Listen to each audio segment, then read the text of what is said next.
자, 안녕하세요. 인공지능, 딥러닝, 인공지능, 자연어 처리 관련된 11주 강의. 오늘은 어, 온라인 강의로 시작하도록 하겠습니다. 지난주에는 자연어 처리의 임베딩에 대한 것을 배웠고, 임베딩에서 오늘은 RNN 개념에 대해서 설명을 드리도록 하겠습니다. 전체적으로 데이터의 순서에 대한 거를 말씀을 드릴 거고, 순서 유지란 무엇인가? RNN의 히든 스테이트를 기억 혹은 메모리라고 하는데 무엇인가? 히든 스테이트를 벡터 공간으로 표현하는 의미, 어려운 말이죠. 두 번째 항목은 그러면 순서 유지 데이터의 특성과 RNN 적용 전략. 연속적인 순서가 중요한 데이터는 TBPTT 알고리즘을 적용합니다. Truncate Backpropagation Through Time, 슬라이딩 윈도우 적용 방법, 실제 코딩할 때 그런 테크닉에 대해서 설명을 드리도록 하겠습니다. 순서 유지는 있지만 불연속적인 텍스트 데이터의 RNN 적용은 패딩 적용 방법, 패딩은 윈도우 사이즈가 패딩 랭스이고 스트라이드가 윈도우 사이즈다. 관련된 예제 이렇게 해서 마무리를 하도록 하겠습니다. 이거는 DNN에 대해서 특성 추출기와 분류기에 대한 거죠. 여기서 입력이 이제는 우리는 순서 있는 시퀀셜한 데이터, 주식 데이터라든가 아니면은 속도에 대한 교통 데이터라든가 아니면은 순서가 있는 텍스트 데이터가 들어와서 그 텍스트 데이터를 전처리를 해주죠. 전처리를 해주면은 전처리되어 있는 거는 우리가 Xtrain 혹은 Ytrain 이런 형식으로 되어 있는 것을 우리가 딥러닝 모델들, RNN 모델도 딥러닝 모델 중에 하나인데 이 딥러닝 모델의 역할이 특성 추출기라는 거죠. 여기는 특성을 추출하는 특성 추출기 역할이고 여기에서는 분류 모델이다, 라벨이 일단 분류 모델이라고 있으면은 분류기를 사용을 할 것이고 아니면은 회기, 레귤레이션을 하는 그런 모델이 딥러닝에 대해서 적용되는 모델인데 시계열 데이터도 똑같이 적용할 수 있다. 그런 의미입니다. 순차 데이터는 시퀀스에 있는 데이터로 데이터의 순서가 중요한 데이터이다. 언어 데이터, 단어의 순서가 중요하죠. 타임 시리즈 데이터, 일별 주식 데이터, 혹은 생물학적인 DNA 서열, 이렇게 유지되어야 된다. 예를 들어서 My name is 이홍석, My name is 똑같네. My name is my 이렇게 순서를 바꿨을 때 name is my 이홍석 이렇게 했었을 때는 순서가 유지가 되어야 된다라는 거죠. 그 텍스트 데이터도. 그럼 기존 신경망과 RNN의 차이점은 무엇인가? 기존 멀티레이어 퍼셉트론은 기계학습보다 성능이 우수하지만 몇 가지 단점이 있다. 멀티레이어 퍼셉트론은 입력 길이가 고정되어 있다. 입력 길이가 이제 그 4개가 이렇게 있죠. Hello, how are you 이렇게 있는데 이 길이는 9개. 이 9개 이렇게 되어 있으면은 이 길이를 조절하는 파라미터가 멀티레이어 퍼셉트로는 없다라는 거죠. 그리고 순차 데이터를 잘 다룰 수가 없다. 예를 들어서 I am 홍석, 이홍석, not 이동석, I am 동석, not 홍석 이렇게 순서를 바꿔버리면은 순서를 이렇게 바꿨을 때 순서를 잘 다룰 수가 없다. 시퀀스 내에 전체 매개 변수를 공유할 수 없다. 공유. 이제 그런 것들이 있습니다. 그래서 멀티레이어 퍼셉트로 입력 순서는 중요하지 않다라는 얘기는 이렇게 입력이 이렇게 유론이 있으면 입력 여기에 있는 어떤 히든 스테이트가 은익층이지. 은익층의 뉴런이 요 입력에 무관하게 입력의 순서가 없으니까 모든 것을 다 한 번씩은 연결해 줘야 되는 fully connected layer 혹은 weak coupling, weak relation을 갖고 있는 거죠. 그래서 순서가 중요하지 않다는 얘기는 요 코끼리를 표현하는 입력이 우리가 훈련해서 라벨을 갖고 코끼리를 예측을 했어요.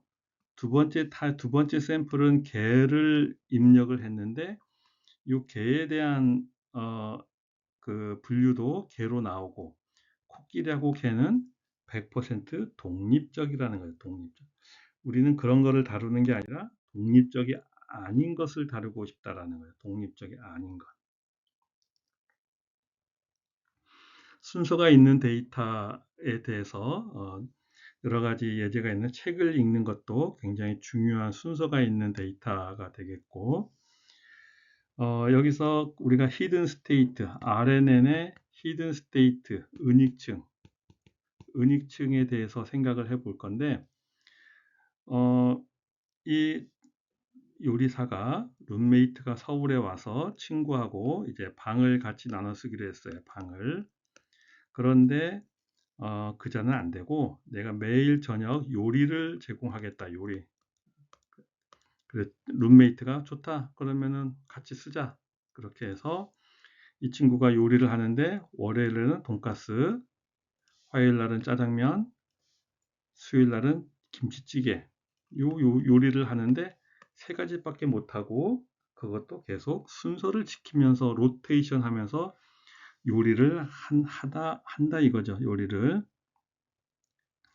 그래서 요 순서가 이렇게 요리의 순서가 있는 그런 특징이 있는 데이터라는 거죠. 그런데 이 친구가 날씨에 따라서 입력은 날씨, weather, 입력 x는 날씨, 예를 들어 1 빵빵빵빵이라는 데이터는 해, x가 0, 1 빵빵빵 이거는 비. 이런 입력에 따라서 어떤 특성을 보이는데 날씨가 좋으면은 야외 활동을 하고 집에 늦게 들어와서 저녁을 줘야 되는데 급하게 어제 먹었던 거를 주는 어제 먹었던 거 전날 음식을 주더라. 전날 음식. 비가 오면은 집에 있으니까 원래 패턴대로 주더라. 예, 두 가지 특성이 있는 거예요. 날씨가 좋으니까 야외 활동을 해서 어제 먹었던 거를 주는데 어제 먹었던 거를 혹시 뭐였지? 누가 여기다가 메모를 해놨으면 좋겠어요. 메모지. 어제 찌개를 먹었지. 찌개. 그 다음날 일어났더니 해가 떴어요. 해가 있어서 또 어제 먹었던 거를 기억을 해야 되겠죠. 그래서 어제 먹었던 게 어제 뭘 먹었나 봤더니 찌개를 먹었어. 찌개. 그 찌개가 들어오니까 실제로 이 친구가 늦게 들어와서 뭐를 줬어요? 찌개를 줬어요. 찌개. 할 수 없이 이 찌개를 요 메모에 적어놨어요. 스티커 메모에. 그 다음날 아침에 비가 왔어요. 아침에 비가 오니까 이 친구가 집에 있어서 원래 패턴대로 주겠구나. 원래 패턴대로 보려고 하니까 어제 뭘 먹었지 알아야 되는데 어제 먹었던 메모지를 봤더니 찌개를 먹었어요. 그러면은 오늘은 돈가스를 먹겠구나라고 예상을 했는데 돈가스가 진짜 먹었어. 그러면은 오늘 먹었던 거를 요 메모지에 적어 놓는 거죠. 돈가스 먹었다. 그러면은 특별하게 기억하지 않더라도 메모지만 있으면은 되는 거죠. 다음날 또 비가 왔어. 이 친구가 또 집에 있어서 원래 패턴대로 요리를 하겠지 해서 예상을 하죠. 그래서 어제 뭘 먹었지? 메모했던 메모지를 꺼냈어요. 돈가스를 먹었구나. 그러면은 오늘 메모지에 돈가스 다음에 원래 패턴대로 짜장면, 짜장면 먹을 거라고 예측을 이렇게 하게 됩니다. 실제 그 친구가 집에 있어서 원래 패턴대로 짜장면을 만들어서 먹었어요. 그러면은 예측한 거하고 실제하고 똑같다. 똑같다. 자, 그럼 우리가 여기 쓰는 메모지, 스티커 메모지는 뭐죠? 스티커 메모지. 데이터는 날씨고, 메모지가 있고 음식이 있어. 메모지는 음식을 기록하는 종이라는 거죠. 그리고 요 음식은 기록해야 될 어떤 컨텐츠, 내용이라는 거죠. 내용. 자, 그러면 어떻게 메모지를 어떻게 사용하고 있습니까? 자, 여기 스티커 메모지 한 장, 두 장, 한 장, 두 장, 세 장, 네 장의 메모지가 있죠. 네 장의 메모지가 네 개가 있어요. 첫 번째 메모지는 비어 있어. 뭘 먹었는지 몰라. 그렇지만 들어왔어. 해가 떠서 늦게 들어와서 어제 먹었던 거를 먹으려고 예측을 못했어. 왜냐? 어제 뭘 먹은지 몰랐어. 근데 이 친구가 알아서 찌개를 주는 거야. 찌개. 그러면은 요 첫 번째 메모지 출력된 거는 찌개라고 이렇게 적어두면 되겠고요. 첫 번째 메모지에는. 자, 두 번째 메모지에는 날씨가 좋아서 이 친구가 또 늦게 들어왔어. 늦게 들어오니까 어제 먹었던 거를 주겠죠. 이 친구 어제 뭘 먹었더니 쪽지를 봤더니 찌개를 먹었어. 그러면은 실제로 오늘 준 것도 찌개니까 2번 찌개를 지우고 3번 스티커에 여기다가 찌개라고 다시 써서 붙였어요. 머리가 굉장히 단순하죠. 그 다음날 비가 와서 요 스티커 찌개를 먹었으니까 그 다음날은 원래 패턴대로 줘야 되겠구나 해서 요 찌개를 지우고 여기다가 원래 패턴대로 뭘 먹었어요? 돈가스를 이렇게 적은 거죠. 그러면은 스티커 메모지는 계속 새로 생기고 이 스티커 메모지에 어떻게 하고 있어요? 내용을 지우고 오늘 먹었던 거를 플러스로 적고 있다라는 거. 이거를 영어로 업데이트한다. 업데이트를 하고 있는 거죠. 그럼 우리가 가장 중요한 게 뭐예요? 스티커 메모지가 이렇게 있는데 스티커 메모지 1, 2, 3, 4, 5 날씨에 따라서 스티커 메모지에 있는 내용을 찌개, 돈가스, 다시 돈가스, 짜장면, 찌개 이렇게 내용을 지우고 다시 업데이트하고 지우고 업데이트하고 지우고 업데이트하고 지우고 업데이트하고 어쨌든 업데이트를 하고 있다는 업데이트를 하는데 이 이거는 스티커 메모지에 업데이트를 하고 우리가 관리를 하고 있는 거예요. 이 메모지는 실제 데이터는 아니에요. 실제 데이터는 뭐였어요? 실제 데이터는 두 가지가 있죠. 날씨. 맑은 날 1번, 비 온 날 2번, 구름 낀 날 3번, 이런 식으로 이제 날씨가 이제 들어오게 되는 거죠. 그러면은 메모지가 있는데 이 메모지에 적을 건 음식을 적는 거죠. 그렇죠? 음식을 기억해야 되니까 음식은 기억해야 될 대상을 메모지에 적겠다라는 거죠. 이 메모지를 영어로 번역하면은 hidden state, hidden state라고 부릅니다. hidden state. 그럼 이 메모지에 몇 개 글자까지 적을 수 있는가? hidden state에 적을 수 있는 길이를 뉴런 개수, RNN의 뉴런 개수만큼 적을 수가 있어요. 10개의 단어로 적을 수가 있다 하면은 우리는 그 중에 단어 1개만 쓰고 나머지는 다 0으로 채워서 쓰면 되는 거죠. 그러면은 여기서는 날씨에 대해서 하루하루 날씨가 순차적으로 들어올 때마다 기억을 하는데, 메모지 기억을 하는데, 우리가 여기서 쓰는 방법은 업데이트를 하는 방법을 쓰고 있다라는 거죠.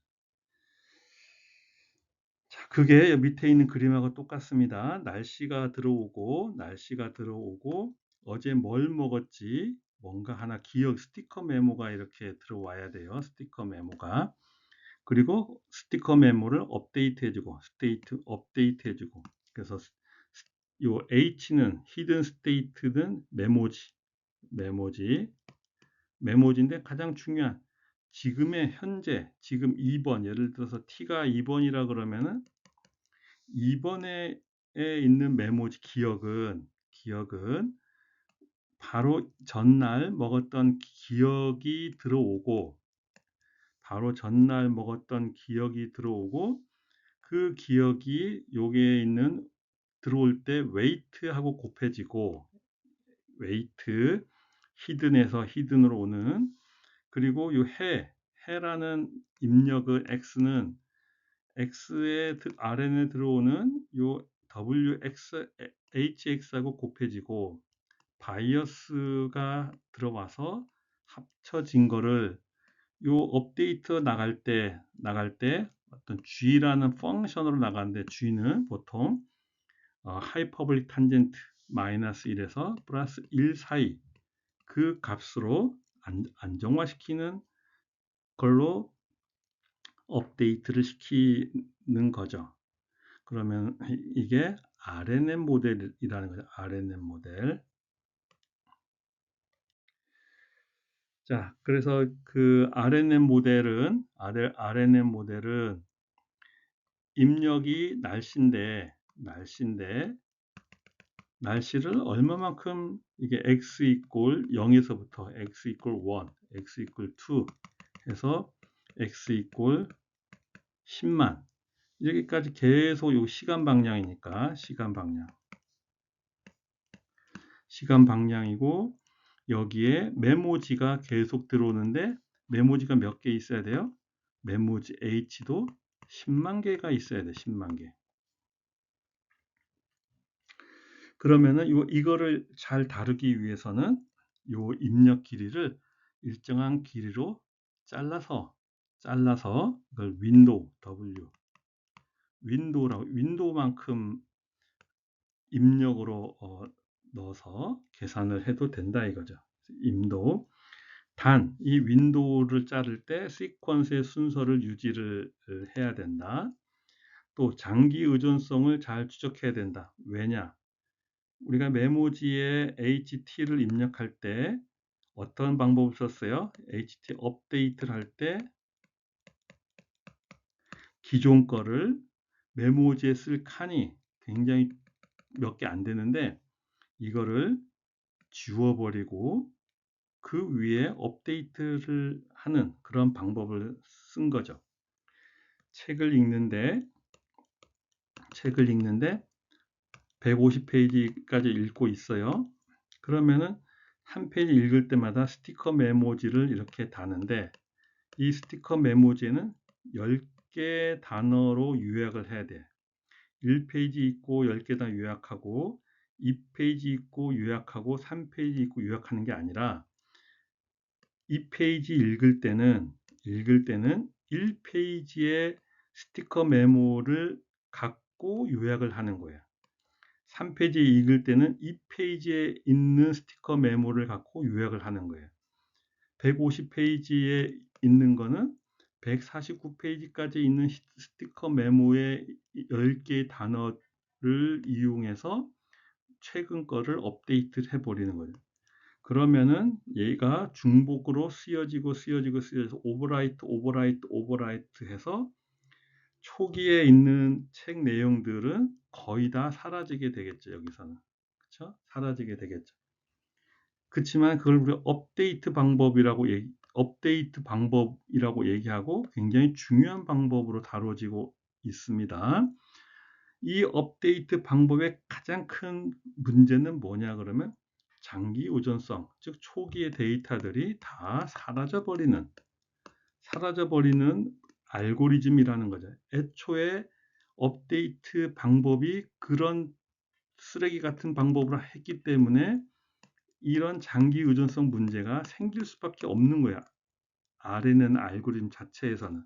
이유는 업데이트 방법을 이런 방법을 선택했기 때문에. 그래서 뭐 베니싱 그레디언트 프로블럼이라든가 익스폴딩 그레디언트 프로블럼이라 이런 게 이제 생기는 건데 다른 데서 온 게 아니라 업데이트하는 방법에서 과거의 정보를 삭제했기 때문에 생긴다라는 거죠. 그래서 그거를 해결해야 되겠죠. 그거를 해결하는 모델이 어텐션 방법이 그거를 해결을 합니다. 그래서 RNN 모델은 입력 시퀀스 길이에 관계없이 처리할 수 있다라기에는 특정한 윈도우 길이만큼 입력을 받으면 돼요.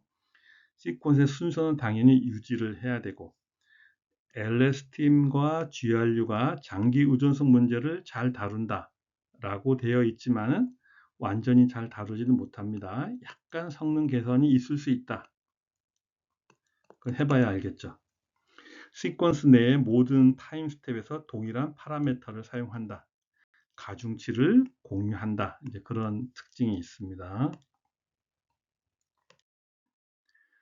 자, 이것도 이제 같은 얘기고, 업데이트가 되는 메모지, 얘가 업데이트 되는 방식이 이전의 메모지를 가중치를 곱해서 입력의 가중치하고 더해지는 방법으로 메모지를 업데이트하고 있다. 즉 히든 스테이트를 그렇게 업데이트하고 있다라고 보여집니다. 타임에 대해서 다 똑같은 V를 쓰고 타임에 대해서 똑같은 W를 쓰고 각 타임마다 똑같은 U를 쓴다고 얘기한 거는 가중치가 3개밖에 V하고 W하고 U 3개밖에 없다라고 말할 수 있고 이것은 유식하게 표현하면은 웨이트 쉐어링 가중치 공유라고 얘기합니다. 가중치 공유. 그래서 RNN 모델의 가장 큰 특징은 가중치를 공유하고 하기 때문에 파라미터 개수를 확 줄일 수가 있고 그 반대급부로 레이어 개수를 증가시킬 수가 있는 겁니다. 자, RNN에서 발생할 수 있는 주요 문제의 원인의 핵심은 HT가 있는데 이 HT는 어떤 펑션의 H의 T 빼기 1로 이전 시간의 거를 지우면서 업데이트를 하기 때문에 발생하는 이 시간이 길어지면 발생하는 문제라는 거죠. 수학적으로는 요 미분한 거를 백프로파게이션 하면 미분할 텐데 미분한 거에 프로덕트를 합니다. i 이퀄 1부터 m개까지 m은 150이라 그러면은 0.1에 150승을 계산을 해야 돼요. 이거는 0. 컴퓨터에선 수학적으로는 0이 아니지만은 컴퓨터에서는 이거하고 0.1에 10승하고 구분을 못합니다. 그래서 컴퓨터로서는 문제가 돼서 베니싱 그레디언트라 그러고 이게 1보다 크게 되면은 익스폴딩 그레디언트라고 얘기를 하는데 원인은 RNN의 업데이트 방식을 우리가 저렇게 정의를 했기 때문에 생기는 문제라는 거죠. 이거를 피하기 위해서는 이거를 개선하는 게 아니라 업데이트 방식을 더 잘 만들면은 이 두 가지 문제는 해결을 할 수가 있습니다. RNN 아키텍처 대해서는 입력, 우리가 보통 t equal 0, t equal 1, t equal 2 입력이 들어와서 메모지 스티커를 이용해서 최종적으로 나오는 스티커를 갖고 우리가 분류 문제를 하든 예측 문제를 하든 이런 문제를 주로 다뤄요. 그래서 이 가운데 있는 아키텍처가 분류 문제, 센티멘탈 클래시피케이션, 감성 분류 할 때 네이버의 댓글 혹은 영화 리뷰 했었을 때 각 단어들을 시간 순서대로 입력을 받아서 그 결과가 긍정적으로 글을 쓴 거다, 부정적으로 글을 쓴 거다 이렇게 분류를 할 수 있는 문제를 푸는 대표적인 예제가 many-to-one 그 문제입니다. one-to-many는 이미지에서 어떤 여러 사물의 클래스를 추출해내는, 그래서 이미지 캡처링 방법이 이미지에서 단어들을 추출해내는 방법이 one-to-many, 바닐라는 시퀀스가 없는 방법이고, many-to-many는 두 가지 방법이 있는데 굉장히 중요한 인코더, 디코더 구조, 인코더에서 디코더로 출력하는 머신 트랜슬레이션 응용에 쓸 거고, 우리는 14장, 15장에서 교육을 받을 수업을 받을 겁니다. 굉장히 중요합니다. 또 다른 것은 즉각적인 이 각각의 매 타임마다 RNN 출력을 받아서 매니 투 매니로 갈 수도 있습니다. 가장 단순한 형태의 RNN은 여기서는 특별한 건 없고, 우리가 HT 빼기 T가 업데이트 될 때 HT하고 T 빼기 1하고 어떤 가중치의 곱으로 되어 있는데 걔가 어떤 활성함수로 출력이 업데이트 된다라는 거죠. 그 활성함수가 하이퍼블릭 탄젠트를 쓴다. 이제 그 내용이 핵심이고 나머지는 똑같습니다.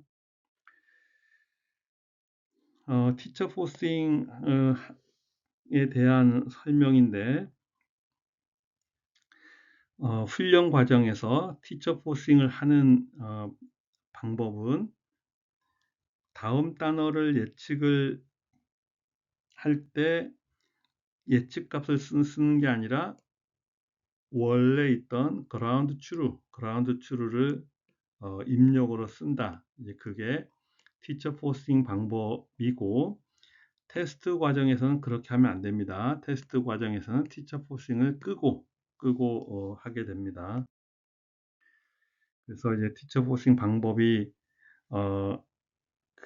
학습할 때는 이걸 키는 거죠. 학습할 때는 스타트에서 to라는 게 출력이 됐지만은 그라운드 true는 여전히 2가 그라운드 true 실제 값은, 그리고 2가 들어가서 예측을 bird라고 예측을 했는데 이 예측된 bird를 입력으로 쓰지 않겠다라는 거죠. people이 원래 그라운드 true이기 때문에 people을 쓰는 겁니다. 즉 여기서 된 예측값 bird를 입력으로 사용하지 않겠다. bird를 입력으로 사용하지 않겠다. 그게 with teacher forcing. without teacher forcing은 teacher forcing 없다 그러면 예측되어 있는 to가 들어가고 bird가 예측돼서 bird가 나오고, 그래서 bird가 들어가니까 flying, two bird flying 이라는 거를 예측을 해버렸어요. 근데 우리가 원하는 거는 two people running 이런 문장을 예상해서 원하는데 teacher forcing이 없으면은 two bird flying 이렇게 문장이 예측돼서 예측 정확도가 많이 벗어나는 것을 생성해낼 수 있다라는, 그걸 방지하기 위해서 티처 포싱 방법을 사용을 하게 됩니다. 다음 페이지는 RNN 언어 모델로 다음 단어를 예측하기 예제인데, 아까 봤던 what will the Fed 각 타임마다 이 단어에 대한 것을 임베딩을 시켜주죠. 임베딩 차원은 256.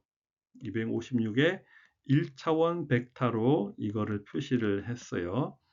이거를 왓을 토큰이라고도 얘기합니다. 토큰.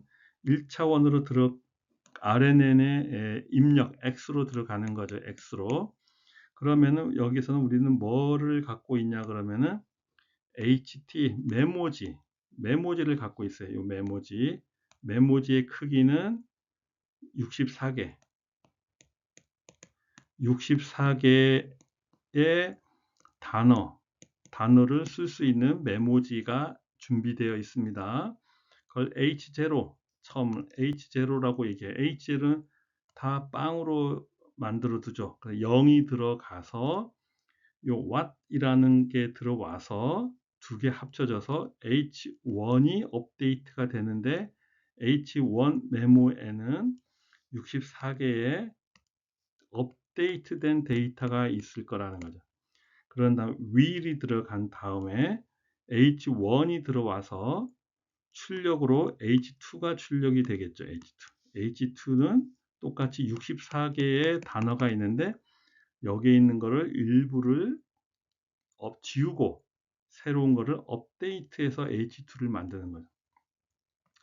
H3가 여기가 만들어질 거고 H3 그리고 H4가 만들어지는데 특별하게 맨 마지막에 만들어지는 히든 스테이트 H4를 우리는 유식한 말로 메모지라고 얘기하지 않고 컨텍스트 벡터라고 이름을 부릅니다. 컨텍스트 벡터. 그래서 이 컨텍스트 벡터가 64개로 표시되어 있는 건데 이것을 과연 실제 어떤 단어하고 일치가 되는가, 매핑이 되는가, 그거를 알아보는 방법이 RNN 모델로 다음 단어를 예측하는 그런 알고리즘이 되겠습니다. 제가 설명한 거를 그대로 이제 되어 있는 거죠. FAT이라는 게 있다 그러면은 원핫 인코딩으로 표시를 하고 원핫 인코딩으로 입력 X를 표시하고 이거를 인베딩 1차원 인베딩으로 워드 투 백이라든가 그걸 이용해서 바꿨어요. 하나, 둘, 셋, 넷, 다섯 개의 벡터 엘리먼트가 있는 다섯 걸로 요 fat을 이렇게 표시할 수가 dense하게 표시할 수가 있어요. 그러면은 요 RNN 메모장을 이용해서 메모지로 업데이트 하는데 여기서는 특별하게 요 입력값하고 같은 H를 5개를 메모지 크기가 5개 입력하고 같게 놨어요. 그 이유는 이 덴스한 값이 많은 다른 단어들이 있는데 그 많은 단어들하고 내가 마지막으로 예하고 제일 유사한 거를 하나를 추출하는 방법이 요 소프트맥스를 갖고 햇을 찾는 거고 했더니 0.7이 있는 요런 단어가 가장 요 HT로부터 요거를 얻어낼 수가 있었고 이것을 원핫 인코딩을 하게 되면은 우리가 알고 싶어 했던 얘 벡터하고 다음 단어인 fat을 예측을 하게 되는 것. 즉 하나, 둘, 셋, 넷, 다섯 번째고 얘는 하나, 둘, 셋, 넷, 다섯, 일곱, 한 칸이 모자라요. 여기는 여섯 번째라서 fat이 들어와서 cat을 예측하는 다 한 칸 이게 쉬프트 된 거예요. 여기 입력에 대해서 한 칸 쉬프트 된 여기가 fat이고 얘가 cat. 이런 모델이 RNN 예측 모델 자연어 처리에서 충분히 이해를 하셨을 겁니다. 자, 그렇게 해서 전체적으로 RNN 모델에 대해서 얘기를 했었고 실제 이제 실습 코드인데 이거는 여러분들 참고하시라고 놨기 때문에 여러분들이 직접 코드를 보시면은 알 수가 있을 겁니다.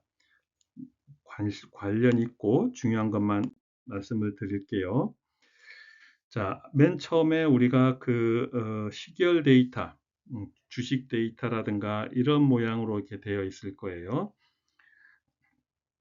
그러면은 요거를 데이터를 X를 입력 데이터를 만들 때 X1은 이렇게 여기서부터 여기까지 60개 W를 이용해서 1번부터 60번까지 이 데이터를 X라고 쓰는 거고, X2는 기본적으로 한 칸 쉬프트해서 스트라이드 한 칸을 쉬프트해서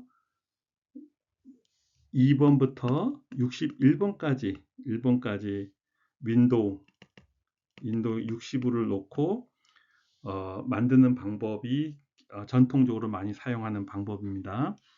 호라이즌은 H라고 표시하는데 1은 그 다음 단어를 예측을 하겠다라. 얘는 61번째, 62번째.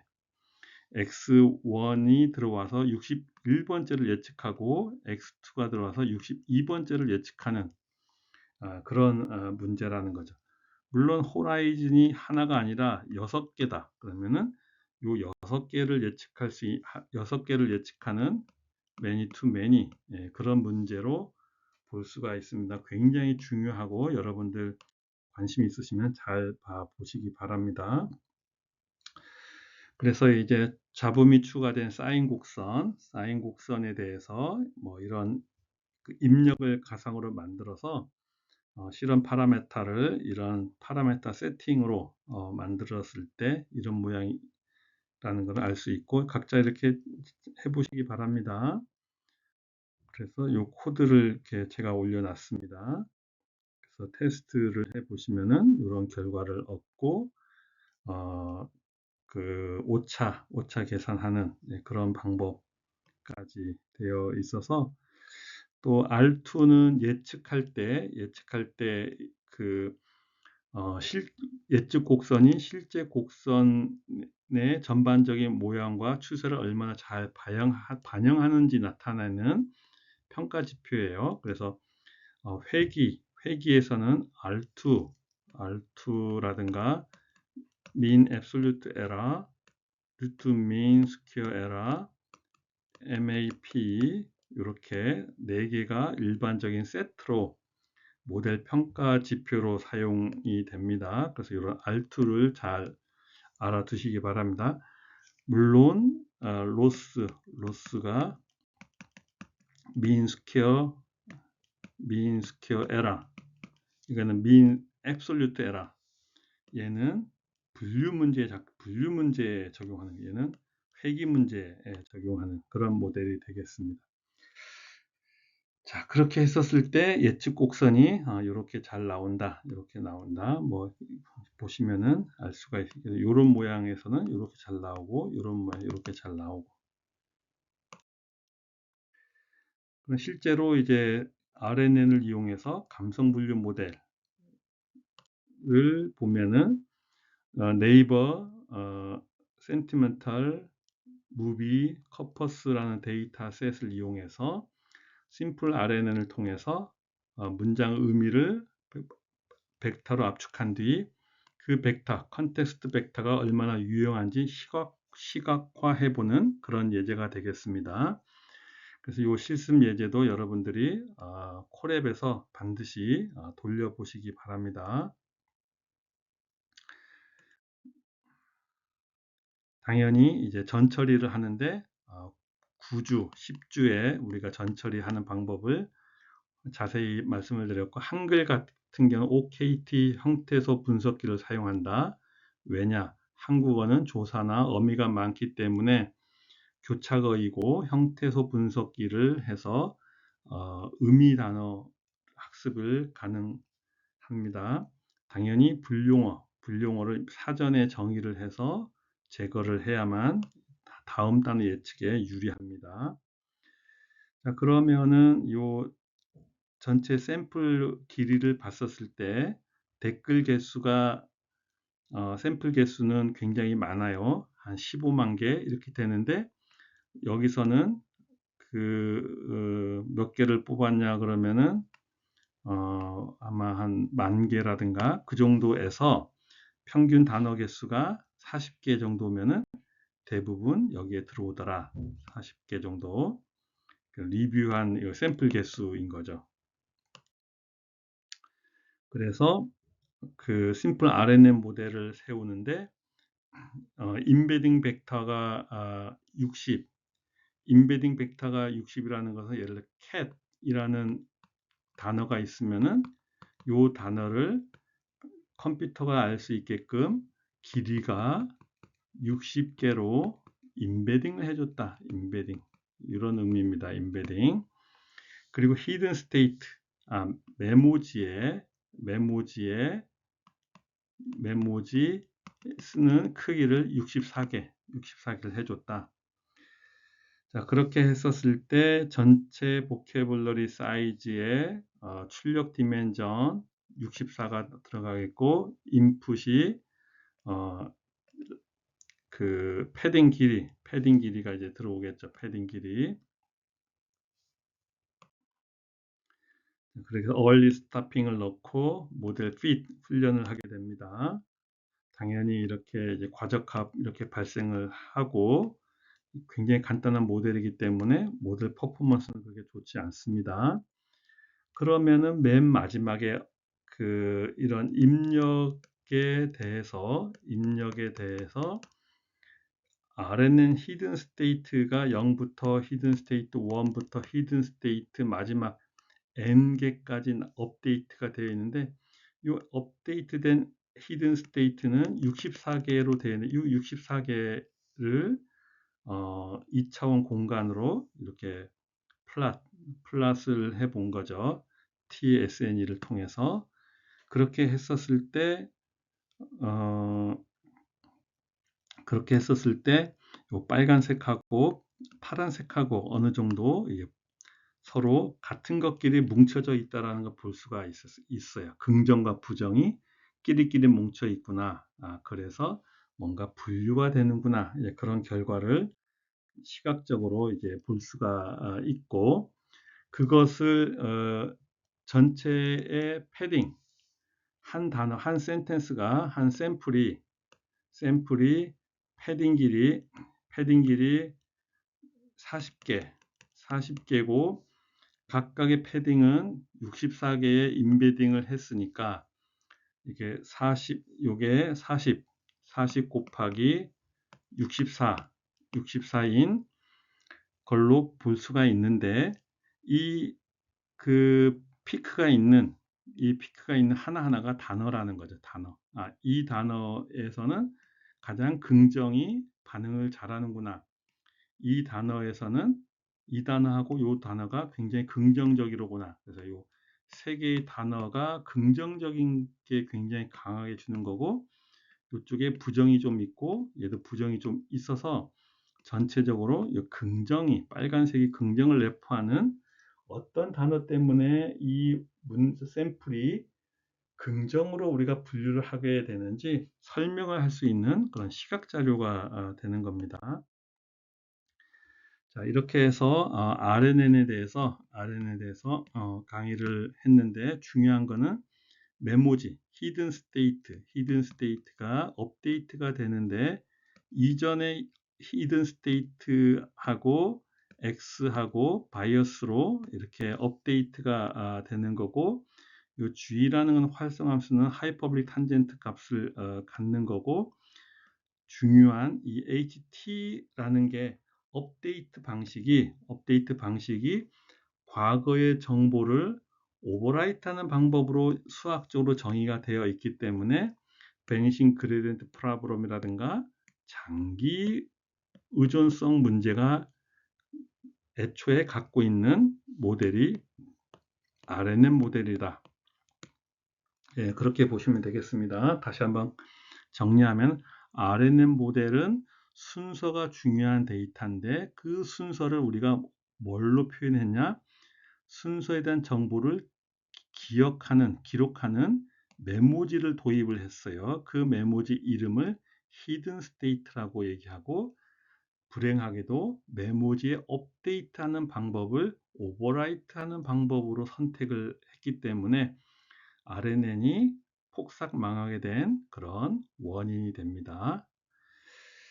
자, 여기까지 강의를 하고 그 다음 주에 또 인터넷 강의가 동영상으로 올라갈 겁니다. LSTM하고 GRU에 대해서 이 RNN 문제의 한계를 극복하고 그 다음에는 1차원 CNN으로 시계열 데이터를 다룰 수 있는 방법, 그 다음에 시퀀스 시퀀스 모델로 어텐션 모델을 도입을 해서 RNN LSTM의 한계를 극복하고 그리고 나서 이 순서에 대한 거를 무시를 한 쪽지에 색을 입히는 빨주노초 파남보라든가 그런 순서를 없애는 대신에 위치 정보를 주면서 한 모델이 트랜스포머 모델이기 때문에 거대 언어 모델의 가장 핵심이 되는 트랜스포머 모델까지 2017년에 개발된 모델까지 강의하는 게 여러분들이 인공지능의 공통 과목으로 교양으로서 알아야 될 그런 내용이 되겠습니다. 자, 오늘 수업은 동영상 수업이어서 질문은 없고요. 수업을 받느라고 수고 많으셨습니다. 오늘 여기까지 수업을 하도록 하겠습니다. 수고하셨습니다.